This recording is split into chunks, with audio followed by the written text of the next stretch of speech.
Umat sekalian yang saya hormati, kekasih-kekasih dalam Kristus. Ada cerita tentang seorang tukang pembelah batu. Tukang batu ini bekerja membanting tulang, menggali batu di kaki gunung, lalu membelahnya. Tuk, tuk, tuk. Badannya basah kuyup dengan keringat. Kulitnya hitam terbakar matahari. Hujan panas, ia kerja terus banting tulang demi keluarga. Suatu hari lewatlah seorang pangeran berkulit putih mulus, dibalut pakaian halus, di atas kereta kencana dengan kuda-kuda putih diiringi para pengawal, meninjau rakyat di wilayah kekuasaannya. Muncul rasa iri dalam hati si tukang batu itu. Alangkah bahagianya kalau saya bisa jadi seperti dia, katanya dalam hati. Dia kemudian datang kepada Tuhan dan berdoa, "Tuhan, kalau boleh jadikan saya seorang pangeran." "Oke," kata Tuhan. Maka jadilah dia seorang pangeran, berkulit putih mulus, pakaiannya halus berkilauan, di atas kereta kencana dengan kuda-kuda putih diiringi para pengawal meninjau rakyat di wilayah kekuasaannya. Sementara menikmati dirinya sebagai pangeran kerajaan, ia merasa ada sesuatu yang membuat dirinya tidak enak. Ternyata ada sinar matahari yang membakar kulitnya yang halus. Matahari ternyata lebih berkuasa dari dia, sang pangeran negeri. Demikian pikirnya dalam hati. Dia tidak bisa berbuat apa-apa terhadap matahari. Maka ia ingin jadi matahari. Ia berdoa lagi kepada Tuhan, "Jadikan aku matahari." Tuhan kembali mengabulkan permohonannya ini. Maka jadilah ia matahari. Ia menikmati keadaannya sebagai matahari, memberikan sinarnya yang panas kepada segala makhluk, sampai-sampai kepanasan dan cari sombar. Sementara menikmati itu semua, lewatlah sekelompok awan yang menutupi matahari, sehingga tidak bisa lagi menyinari segala makhluk. Makin lama makin banyak, dan matahari tidak bisa berbuat apa-apa terhadap awan-awan tersebut. Ternyata ada yang lebih berkuasa daripada dirinya, sang matahari. Demikian pikirnya dalam hati. Maka ia datang lagi kepada Tuhan dan mohon, "Jadikan saya awan." Jawab Tuhan, "Baiklah." Maka jadilah dia awan. Ia menikmati statusnya sebagai awan, bebas terbang mengambang ke sana kemari, kemudian berkumpul dengan awan-awan lain, lalu menurunkan hujan. Lucu sekali melihat makhluk-makhluk lari pontang-panting, cari tempat berteduh karena hujan. Ngoni tobat, rasa hujan yang kita turunkan. Sedang ia menikmati kebebasan, melayang kemana-mana tanpa disadarinya, ia menabrak sebuah gunung. Cukurungan, ada yang menghalangi kebebasanku. Ternyata ada yang lebih berkuasa daripadaku, sebuah gunung. Maka ia ingin jadi gunung. Ia pergi lagi kepada Tuhan dan mohon, "Tuhan, jadikan saya sebuah gunung." Tuhan menjawab, "Oke." Maka jadilah ia sebuah gunung yang tinggi, megah, menjulang ke langit. Ia bisa menarik awan-awan untuk menurunkan hujan di sekitarnya. Siapa yang bisa melawannya? Demikian pikirnya dalam hati. Sementara menikmati kemegahan dirinya, ia melihat ada yang sedang menggali di kakinya. Tuk, tuk, tuk.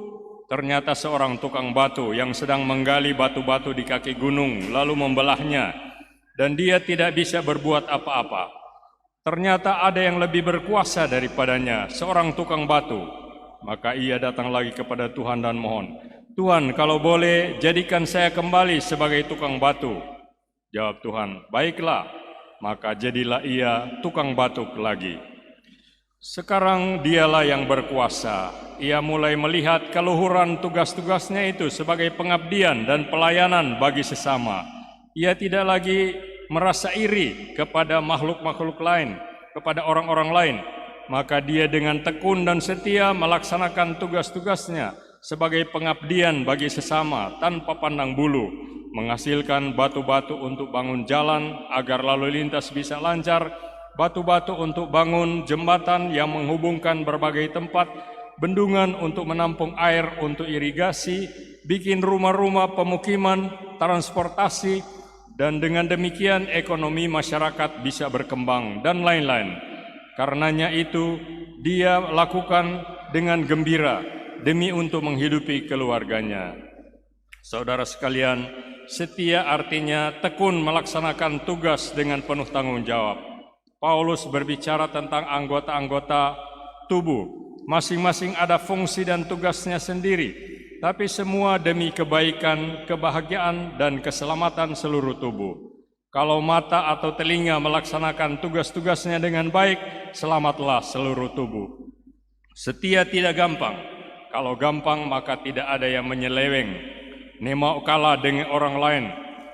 Padahal hidup yang bermakna dan berarti adalah yang diabdikan bagi sesama dalam pengabdian.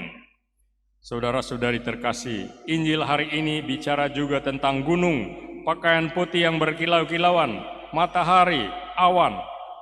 Tahun 2005 yang lalu, saya sempat bersama rombongan tur Tanah Suci mendaki Gunung Tabor. Tempat itu sekarang sudah ada jalan aspal yang mulus, siksak sampai puncak, sehingga kami rombongan tidak usah mendaki lagi berjalan kaki. Kami naik ke puncak pakai bis pariwisata yang nyaman ber-AC. Di puncak gunung kini ada sebuah biara dengan gereja yang indah, dengan 2 menara, 1 menara Musa, 1 menara Elia. Saudara sekalian, saya bisa membayangkan bagaimana Yesus dan murid-muridnya mendaki gunung itu. Dengan susah payah, tentunya, bersuar lelah. Tetapi setelah sampai puncak, di mana ia dan para murid bisa melihat panorama yang indah dari segala sesuatu yang ada di sekitar Gunung Tabor.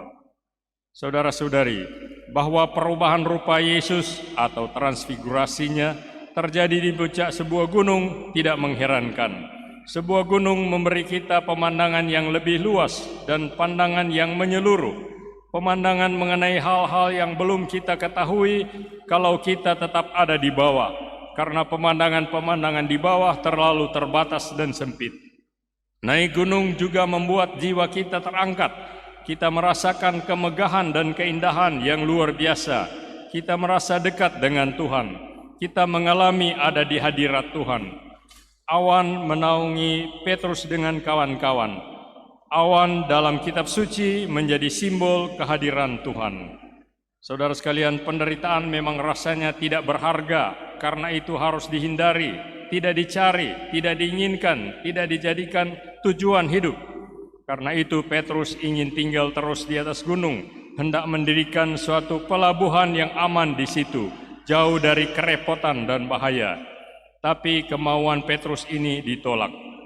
Perubahan rupa Yesus atau transfigurasinya menjadi mulia, bermaksud agar mereka sanggup menghadapi carut-marut dan bahaya yang mereka tinggalkan di dunia ini di bawah sini.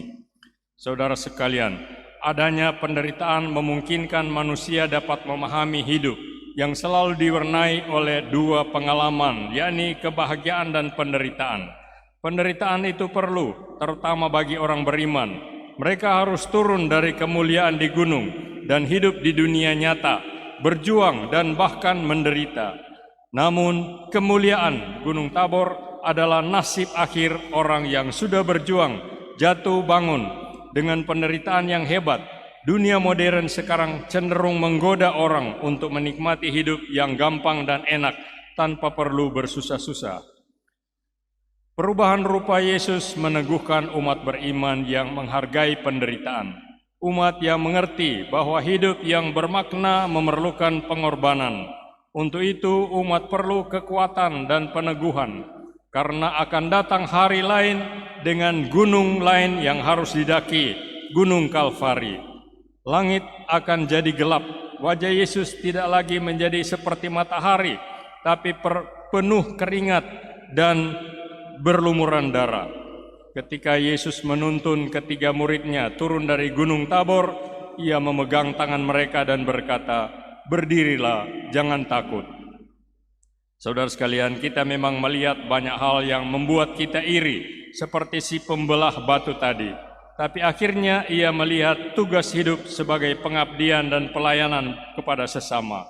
Maka perlu kesetiaan dan ketekunan, setia menjalankan tugas-tugas sebagai ibu, sebagai bapa, sebagai guru, sebagai karyawan, sebagai pelajar, sebagai atasan, sebagai orang muda, anak-anak, sebagai anggota DPP, dan lain-lain. Kalau setiap orang setia melaksanakan tugasnya di dunia, maka akan sejahtera dan damailah dunia ini, dan semakin terwujudlah kerajaan Allah. Dan Tuhan sendiri akan berkata kepada kita, inilah anak-anak yang kukasihi, kepada merekalah aku berkenan. Semoga demikian. Amin.